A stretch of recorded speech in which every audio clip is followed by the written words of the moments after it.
बिहार के मुख्यमंत्री नीतीश कुमार द्वारा मुस्लिम डॉक्टर का हिजाब खींचने का विवाद थमने का नाम नहीं ले रहा है।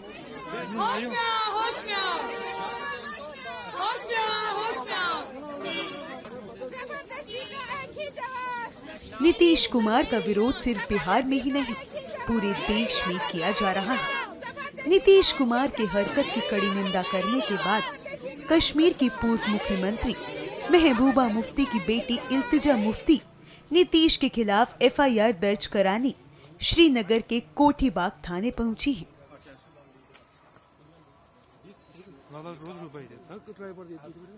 हमने देखा एक चीफ मिनिस्टर ने, बिहार के चीफ मिनिस्टर ने जब ये हरकत की, माफी मांगने के बजाय जो बीजेपी के मिनिस्टर्स हैं वो कितने वल्गर स्टेटमेंट्स दे रहे हैं। कल जो गिरिराज सिंह साहब हैं, जो एक यूनियन मिनिस्टर हैं, उनने कहा कि जो मुसलमान हैं हिंदुस्तान के वो भाड़ में जाएं।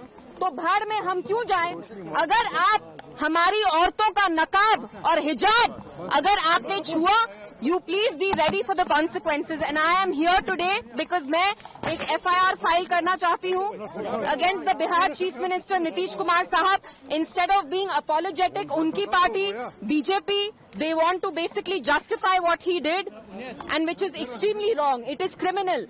अगर हमने किसी हिंदू बच्ची का खुदा ना खास्ता घूंघट उठाया होता तो आप मुझे बताइए कंट्री में अभी क्या माहौल होता। इसलिए मैं यहाँ आई हूँ, हम थाने तक जाएंगे, Kothibagh police station, where we'll be filing an FIR against the Chief Minister of Bihar. तो इससे पहले आप जो है डायरेक्टर ट्रैफिक के खिलाफ FIR लॉन्च किया था, मतलब उसके बाद जो है उसका प्रोसीजर जो कोर्ट में चला था। देखिए ये पुलिस तक है, लेकिन हमें अपना काम करना है। And what is most troubling is जो जम्मू कश्मीर के चीफ मिनिस्टर हैं ओमर अब्दुल्ला साहब, हिंदुस्तान में इस वक्त एक ही मुसलमान चीफ मिनिस्टर है of the only Muslim majority state.